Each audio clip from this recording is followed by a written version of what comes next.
Drinking. D.Va's core mech cost is I think 300. That sounds about right. D.Va's mech is very, very cheap, but it takes time, and especially like let's do this discussion now because chat's talking about it a little bit. God, everyone's just turned onto the Reveler bot now. Notice that Reveler bot's here. So when you die, like the best phrasing, like I discussed this in Overwatch Central's chat a little bit as well. The best phrasing I have for it is you do not want to be in a position where you are starting a fight outside of your mech. If you are out of your mech at the start of a fight, the enemy team has so much more space, so much more room to do whatever they want, so much, just everything. It's a dream. Like, if D.Va's demech'd on the other team and I'm there, I'm literally shouting to my team, engage, engage, engage, engage. They don't have a D.Va.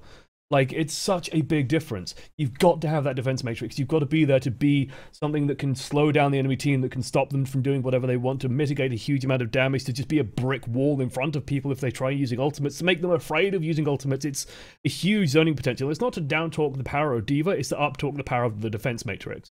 The fact that the defense matrix is just there and floating around in the mist is huge. Absolutely huge.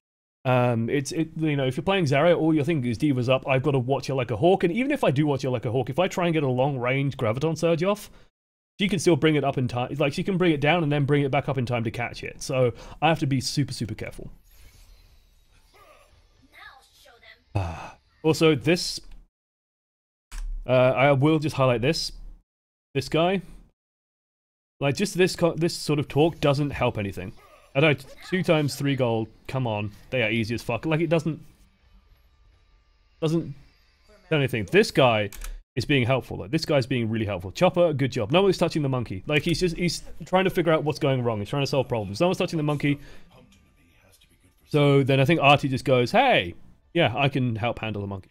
Like, I think he's realized, hey, I can help handle it. And also, we do see some change that's happening on the team. We see Soldier get swapped in for the Reinhardt. So now priorities need to shift a little bit, right? You don't have a Reinhardt anymore. You are now going to be more on frontline duty. Soldier is going to be more on backline. You are going to have to be the front line with the Roadhog. That's just like how I would try and shift my mentality, where if we get into a position where we're skirmishing, I need to be there helping the Roadhog stay alive so that he can land hooks, get picks, then we can win off the back of that. So again, just running right in. Blocking some damage. Zarya has no barrier. You're going right for the back line. I think this is overextending. I think this is really greedy because she just does that. Luckily, someone wakes you up. Luckily, Zarya blunders back into you and you can block some of that healing as well. Just capturing tanks in your defense matrix is actually a really good way of stopping a lot. You do eventually get the Ana, but you do get blown out of mech. You should die in a matter of moments here if their D.Va can actually hit you. Seems she cannot. Good job. You might actually be able to get the mech back here. I think you do. You do. Nice. Very nice. That's them fucking up more than... Well, you did good dodging. I'll give you that much. You did good dodging. Luckily, during all of that, they have also over-focused you. Like, they sent back D.Va and Zarya to try and kill a single D.Va rather than taking the front line, so your team pushes in. So, positive result. I think it was a bit messy. And this guy, someone focused the fucking soldier. Brr. Well, okay. You can go and do that on the front line now. He can't win 1v1. D.Va basically wins every 1v1 on the planet these days, especially if you can stay in line of sight with your Ana. You will never lose. It's not really a 1v1 then anymore, but hey. Yeah, hey, let's go over that start again. I want to go over that again and have another look at that. Have a quick sip of my coffee as well. Oop, all the way back, all the way back, all the way back. Back. Like, one thing I also, just in general, in terms of like communication, I generally like to make a call out at the start of the game or where I'm going as a frontline tank. Just so my team knows. So this is fine. Defense matrix. I'd be thinking, like, where's my Roadhog? Where can I facilitate my Roadhog to do work? Because this, like, the ideal situation for them is that this sleep dart just lands and then you're just done. You're just out of the fight. Luckily, their D.Va blunders into you, wakes you up, and then you can go and be a nuisance. And I think after that point, you are doing the right thing of just committing on to the Ana. Because you are now body blocking Ana, you are stopping that healing coming out. And like I said, like the mini priority of tanks is blocking the Ana. So I think after that initial decision, this decision is then fine. Like, it carries down QED kind of thing, where this decision making is fine. And then here you are literally just trying to buy time. You do the right thing. You basically fire, juke, and then you try and go for the health pack. No, you don't. I would have just nipped back, pick up that health pack, but that's just me. Getting away, getting hunted down by Josh. Josh fucks up. Josh can't kill you fast enough as you remech. That Zarya being out of the fight is huge. That's them making a really bad decision. You just need to get back to the fight, get back to your team. They're all retreating anyway. You win the fight. Very interesting. And then this is perfectly fine, just hunting down the soldier. Because that's their main damage source. Like, they can't do anything else. You just run at him. He's blocked.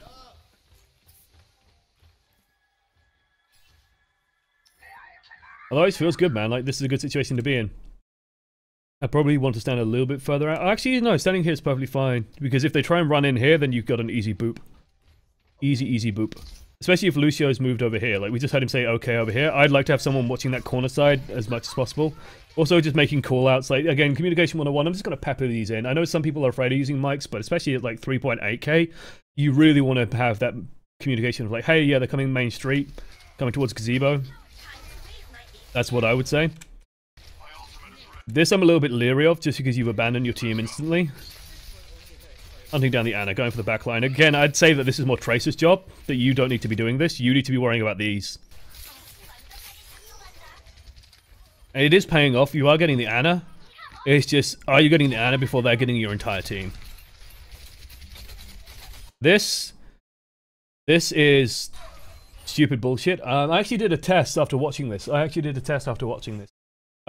went onto the practice range and tried shooting central mass as D.Va and then tried shooting headshots on the training bots. What I found is that you just want to aim neck height, and if someone's doing this, you still just want to kind of aim like here, and you're still just going to hit them. Like this is meaningless. That's totally meaningless. This is the correct use of this ultimate. Zarya is charged off it fine, but let me go back, okay? So 49%, 50%, 51, 52, 53, 54, 55, 56, 57, 58. Still contesting. Someone's managed to get back there and continuing the contest. 62, 63. You're seeing it going up and up and up. I also think I saw you consider jumping. I would have just jumped. Just to deny a little bit of charge. They finally flip it, 68%. That started at 49%. 20% bought from one D.Va ult. Like, just think of it in terms like that. Like, you didn't get any kills, you charged Zarya, that must have felt terrible, but then just think of the meta-analysis. You just gained 20%. You just gained 1/5 of the objective with your team to win this game. That's fucking huge. That's enormous. Good job. This I'm fine with. You're matching position with the Zarya. Zarya can't graviton surge if you're stood here. Soldier isolated on the high ground, you've got nothing good to deal with him. I'm perfectly fine with that decision. Soldier then finishes him off. This I'm fine with. I'd actually be tempted to try and move here so I can project the defense matrix more this way as well, because Roadhog's position here. So I can cover him with the defense matrix if they do decide to shift focus. If I graviton, the first thing I'd be doing is actually looking where is that graviton. Where's the position of that graviton? Luckily it doesn't seem to matter that much. They boost yo. Happens. Lol. Down goes everyone. A one team fight. So they clearly didn't get the value off that graviton. I would have definitely looked at where that graviton is though. If they did have focus DPS on it, just having the defense matrix over it would have just blocked so much damage. So much potential DPS in 90% of situations. Just have a look where that graviton is and then try and block it. Luckily it doesn't matter too much. Your team manages to survive. The enemy team doesn't focus the DPS. You manage to win your way through it. Soldier gets isolated. I'm fine with this chasing. The enemy team's all just died. That said, you're getting a bit low. Backing off. Go find some healing. I'll be asking where's Ana. There's Lucio. You can hang around Lucio for a while. Get him some ult charge. Feels good, man. Especially now that one of you is dead. They're going to be pushing very soon. So here comes the push. Again, I'd be more worried about this. Good. Go delete this. Not too interested in the Lucio on the high ground. He's just a pain in the ass to kill. Just make sure that that gorilla can't afford to stay on your team as much as possible. Now you're worried about Soldier. This is good. This is good. This is good. This is good. So when Soldier ults, you want to just cover him with the defense matrix. When defense matrix runs out, you just block him with your face. Because even if he blows you out of mech, he can't gain ult charge when he's ulting. So it doesn't matter. If he's just blown you out of a mech, that's a good trade for your team. And you probably won't be able to do that, and you've already built up a new bomb. So again, I'd be thinking about moving back towards the point, just so you can contest it using that bomb. But chasing down the Ana is fine. But again, I'd say this is more Tracer's job, rather than yours. Like, you could be dealing with the Winston, you could be dealing with, I think, whatever it is on point. Yeah, the Winston, the D.Va, like, these two big threats on the point. Luckily, your team can clean up on the back, you've got a bomb. At this point, you could just drop it anyway. Don't you just nose D.Va off. Bye, D.Va. Nope, she stayed on. She lives. You get knocked off. Oh, God. Now you just drop the bomb. Nope. Not even dropping the bomb. What is this nonsense? Congratulations, you can press control a lot. That works against McCree, Widowmaker, doesn't work against Hanzo, doesn't work against D.Va. Stop it. Stop it, you look silly. Ah. Ah. Ah. Coffee. Coffee. That's actually a really good question in chat and completely off topic, but I'll answer it anyway. Boostio's usually, well, Toncho22 asks, are Boostio's usually Anna's fault for misfiring or Lucio's fault for being out of position? So what happens is simple. When you're engaging in a push, you want to have the nano boost coming in, but Lucio speed boosts in, and he generally likes to jump as well as he does it. He speed boosts in and he jumps across in front of Anna, and Anna's ultimate has a very generous sort of targeting range. And so if he's even remotely near you, like I've nano boosted Reinhardt that I'm sure were behind me, just because he's like trying to overtake me almost. And yeah, it's more of an issue between the Anna, the Lucio not understanding the engage, and just like the team in general. One thing I try and do, especially if we're playing as like a coordinated 6 and I'm playing Anna, is I try and keep him informed the person I'm ulting and just say, keep clean line of sight between me and like people keep clean line of sight. Because if you don't, that's how you get Boostio. Because Lucio wants to be in the middle of the team, he wants to be between everyone, he wants to get up in the enemy's grill, he's going to be in the way. So is Roadhog, so is Reinhardt. There's nothing more tilting than like having a Genji in a small room. I remember this from the World Cup, because I remember Cruz saying, yeah, nano boost me, nano boost me. It's like Eichenwald, third point, those two tiny rooms either side of the gate as you're trying to push in. We got like a Roadhog and a Reinhardt in there, and it's like, nano boost the Genji. Yeah, I'm just going to press Q and it's going to be a fucking lottery, mate. Doesn't matter what happens. That's why you now tell Genjis dash into the air, because it gives you clean line of sight in the Genji. You can easily nano boost him and you can dash back in when he draws the Dragon Blade. Perfectly fine. That's why that happens. So it's like it's no one's fault in particular, but it is kind of the team's fault in general for not keeping clean line of sight. As Anna, I try and make sure I'm dropping back a little bit as well if I'm trying to nano boost, and I just have the nano boost target envisioned anyway. I would love a confirmation on, like, I would love to be able to press Shift Q and like pre-select a target for nano boost, and then just press Q and it hits that target, or just press Shift Q again and it hits that target instantly, for example. I would love that. I would love the ability to do that as Anna. It would make such a huge difference. Anyway, your team changes up again, I do believe, and this is where shit gets hard for you. This is where stuff gets really, really hard. Because you have now triple DPS. And you're the mono tank. D.Va's mono tank isn't actually that great. Because she can get overwhelmed very easily. Like, defense matrix is superb, but it needs time to recharge as you face plant into some priceless ancient ruins. Artie. God damn it. No respect these days, these kids. Jesus. Anyway.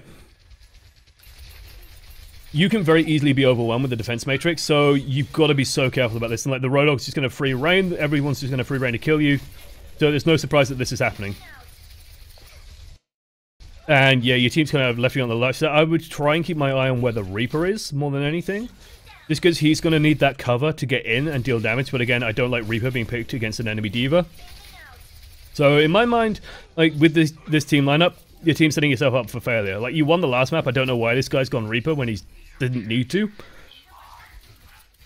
And yeah, he's just going to be face planting into D.Va. Luckily, it's happening. Again, I'm fine with staying mini D.Va here, just because the fight's still happening. You can easily build the mech again. Perfectly fine. Going in, you're hunting the Anna again. Don't really need to. There we go, blocking the Roadhog damage. This is more important. You really want to be blocking that Roadhog damage. Lucio being annoying on the point. And I'd say your priority needs to be more on blocking damage rather than fighting people. Just because you're the solo tank, your priority has to be on defense rather than offense. It does seem to be working out anyway. Your team does seem to be slowly overwhelming them. Like, they're just not getting the heals off, I guess. You'll just be part of, you know, your focus. This is just, like, literally my thoughts. Anna can't do anything here. She should just be cleaned up. Lucio has to be careful. Don't overchase that, though. Just be a bit careful, because he can speed boost away, so you're never going to finish him. Capture point, no problem. I'd say the enemy team is fucking up more than anything here.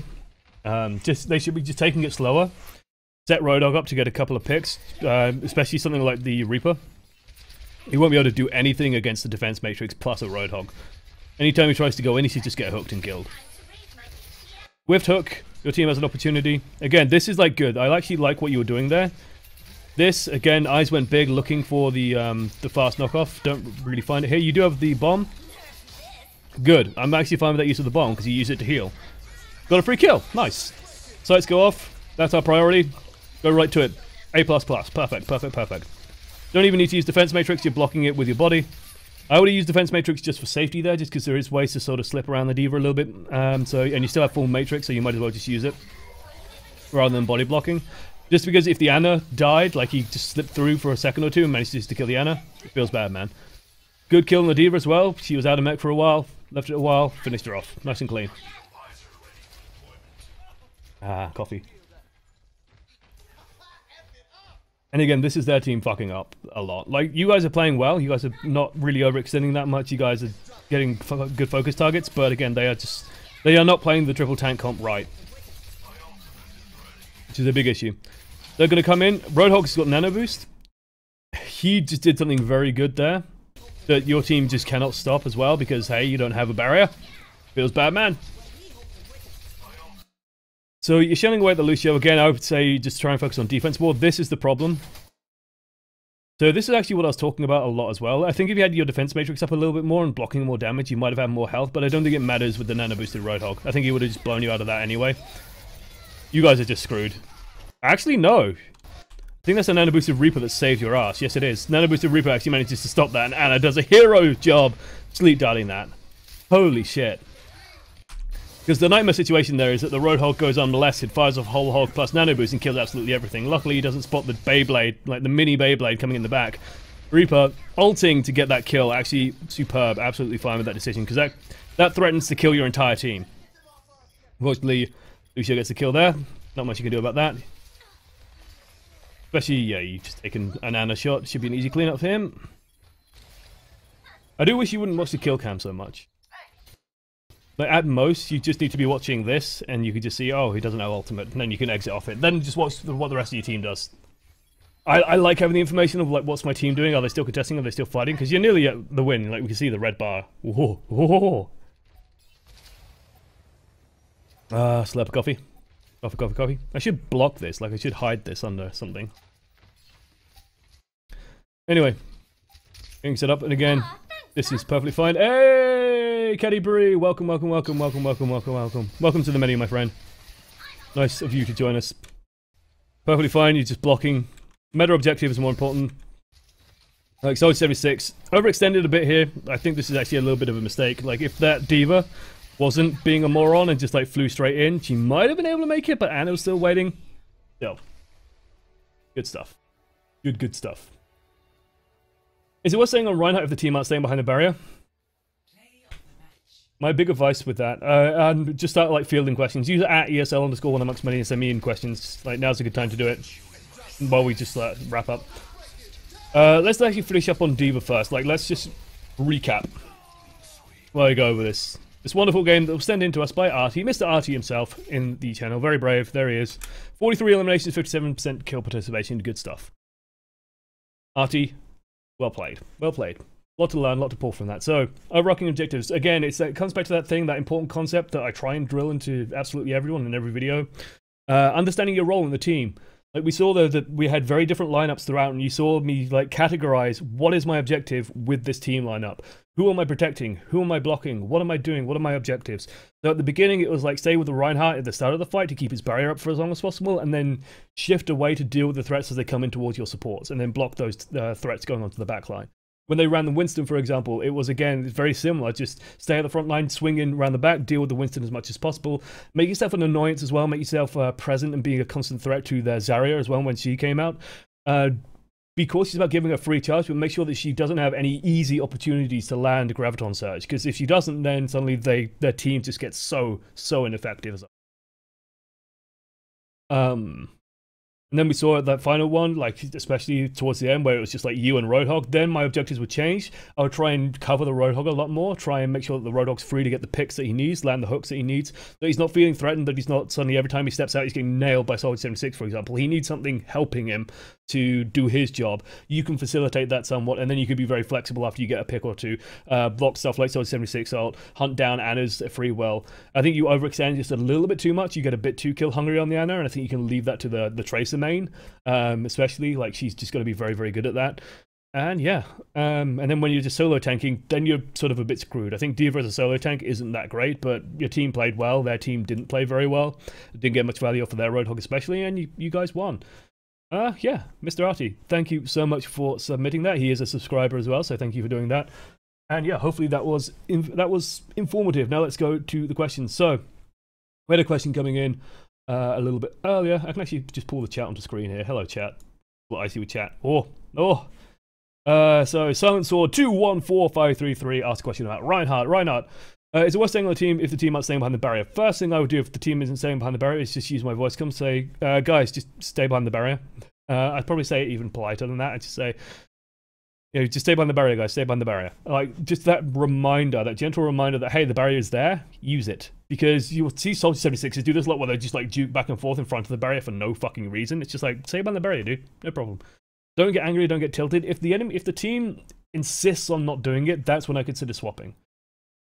Or if you have, like, a team like Mercy Farah, you've got a D.Va as well, who's just running around everywhere. You've got a Genji for some reason.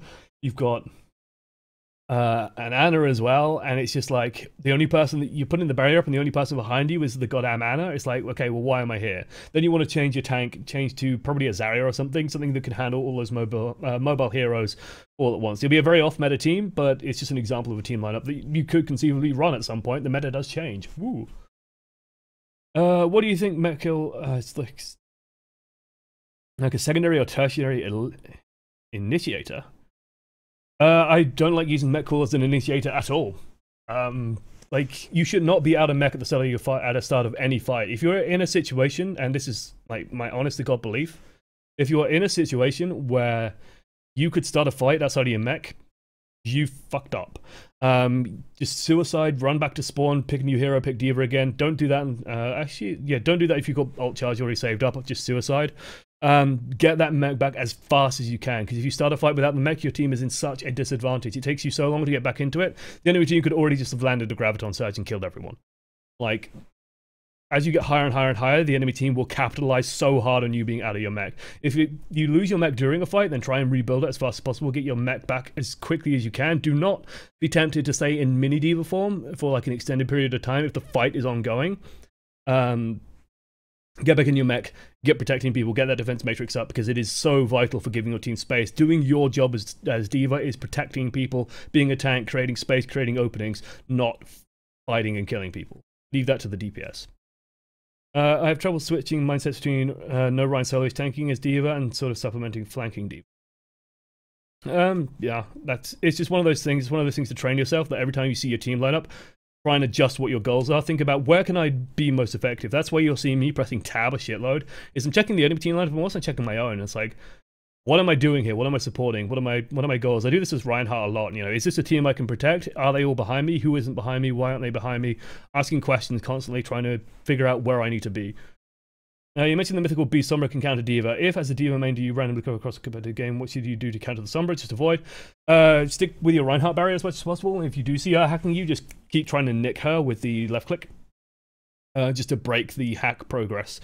Like, in theory, it's very hard to hack a D.Va unless you manage to catch her from like a flank or something, because if she is just laying damage into you, you can't hack her, and you can't really dodge the damage either. So just keep trying to, like, ping her and make her waste time trying to hack you. If she does manage to hack you, just fall back a little bit behind the Reinhardt barrier, wait for it to wind down, and then just get that defense matrix back up. Just make sure you're staying in your mech as long as possible. Below rank, is the D.Va mentality different? Probably not. I'd probably say you can probably bait out and capture more ultimates, but in general, this should still be fairly similar. Like, the most important thing, even like at any rank, the best way to play Overwatch is just to stick with your team as much as possible. Yeah, try and group up, try and attack as fast as possible, and try and do as much with that. How can pro Overwatch players or stream switch the keybinds around? Is it breaking the... because the keybind is actually pretty sensibly set up. So, like, I don't know what you use, Brother Thaddeus, but I basically use default keybinds for everything. I even use default melee, which is V, which I used to not use. I used to use the mouse button, but now I use that for push to talk. Is Overwatch YouTube my full-time job? Yep, basically. Doesn't make much money. Doesn't make, I think I make under minimum wage, technically. Shh, government. I'm self-employed, though. Thank you for the review. I do find myself extending far too often if there's no Reinhardt to hold me back. Yeah, you're more than welcome, Mr. Arty. Hopefully it was useful. If you do disagree with me on anything, just feel free to come at me, bro. No, I love discussion. I've got a scientific education, so I love people disagreeing with me to understand it. Alarm is saying you get killed with the bot. I'm just trying to keep an eye. You're hiding for the rest of people thinking I'm trolling. Oh, P. Clark. Like mercy hiding, I hate mercy hiding. I hate it, I hate it. I'm terrible at it. I'm good at mercy, I'm just terrible at mercy hiding. I'm good at tempo reses though. I'm very good at tempo res. But yeah. I always find it difficult. I'd say like really low levels, I'd avoid doing it because in really low levels, this is just like general mercy advice. At high levels, when a team fight happens, your team will generally just all die at once. Like, everyone will just die, or they'll die like boom, boom, boom, boom, boom, boom, boom. The kills come in very quick. At lower levels, it's more like boom, boom, boom, boom. Because people are just worse at confirming the kills. And so it just gets, you know, they're not quite as good at doing it. Trying to get through a choke point, should D.Va move around, lots stay behind Reinhardt and just shoot. E.g. Volskaya, first point. I'd say stay behind and just push. Until an opportunity arises, then just dive in like a panther. Because what you're doing when you're behind the Reinhardt is the Reinhardt barrier drops fast. 2,000 hit points is less than you think when you're walking into D.Va, Roadhog, Soldier, which you are most days these days. When you're walking into that barrier will drop fast. But if you have the defense matrix up, it lasts a surprisingly long time. And you can just keep moving forward, moving forward, moving forward. When you're dashing forward, then suddenly you are vulnerable. If you get hooked, for example, you will just instantly die. If you end up in the enemy team, what are you gonna do? Are you gonna kill the Ana, but then they all turn around and just kill you, and then grenades herself and the rest of her team, they'll survive. It's taking a huge risk that I don't like. I think you could just slow grind it forward using the D.Va barrier and just advance forward using that. Ideally, like if you're playing it as a team, as a unit, that's what you want to be doing. In like super low level games though, I don't know, it could be such a clown fiesta that you could be able to just do what you want. If you are very capable as D.Va, are very capable of getting kills, you could isolate a target. In that case, I would try and focus and isolate something like the Soldier 76 so that he can't damage the Reinhardt, so you're still blocking a lot of that damage, but you've isolated a target that you can then solo down, kill, and remove. Rather than trying to go for something like the Ana that should be amongst most of the team, Soldier might be positioned away from them. Like on Volskaya, they like to stand on high ground and like bizarre locations. In a 2-2 lineup, what tanks do you think are the best in King of the Hill maps? 2-2-2 lineup, I probably like Zarya and... I'd say like Zarya and Reinhardt in the current meta. Maybe Zarya and Roadhog. Maybe Zarya and D.Va. In 2-2-2, I definitely like bringing Zarya. Just because if you're bringing 2-2-2, you're probably bringing either a Tracer or a Genji. And with 2-2-2, Graviton Surge plus Tracer Bomb is just the most ridiculously powerful thing in the world, so you really want that. I have a question, why are you such a wonderful fellow? I'm not. I'm just a talky person. I do think of D.Va as a fatty flank. Yeah, I do think of D.Va as a fatty flanker more than you do, especially in King of the Hill. That's why you see me going for an unpredicted Ana so often. Yeah. I mean, I would agree with that. Like 2 months ago, I would have agreed with that. With the way she is now, I think with how powerful Defense Matrix is on the front lines, I think that she's a little bit better on the front. That's just me, though. I think she's better just nipping back, especially if you're running a Tracer, you have that flanking piece already. But it did work. I mean, you won. Wait, you got a tip. Metabrit tipped us. I think that says £3. Let me check. Wrong button. Down here, this one. Here's to bring you minimum wage. Thank you, Metabrit. Don't take pity on me, guys. Like in terms of money, I am okay. I survive. I have very, very low expenditures. What are your thoughts on using Mei walls to try and get your team through choke points? Try and get them through choke points. I've seen teams do this quite often where they will like use a Mei wall to stop a Mei wall blocking. Unless you mean like Ryan's strategy, where Ryan wants us all to just grind our face against the Mei wall. Like bring up the Mei wall, everyone stands behind it, you bring down the Mei wall, and everyone runs in as a big unit. All that happens then is Reinhardt swings his hammer twice and your team dies. I don't like that strategy at all. I don't. I really don't. In terms of like pushing through choke points, I don't like Mei. Just because Mei is a defensive hero. She wants things to come to her. You want to be blocking things proactively. I think as an offensive piece, she's just... I don't like her that much. Since you pay attention to the pro scene, what do you think about Envious' new D.Va player? I think he's competent. I think he's fine. I mean, they've won, which is a good sign. Whether he fits in the team, how well he fits in the team, I don't know. I'm actually a little bit behind on my pro tracking as well. I really want to knuckle down and watch MLG. I need to go and rewatch a lot of the Apex. Like, I only half watched it while doing other stuff, just because I've been busy, so I've fallen behind on the pro scene a little. MLG's coming up though, that should be exciting. I was super pissed about MGA as well, not working. I'm super pissed about MLG also not doing map drafts. I'll do that rant now, because it's important for you guys to understand this as well. It's important for you guys to understand why map drafts are important. So let me do this rant now. So in the pro scene right now, MLG is a tournament that's coming up very soon, pro level tournament, and they've basically decided on static map pools. So teams are going to be playing on these maps at this point, and these are the maps you're playing.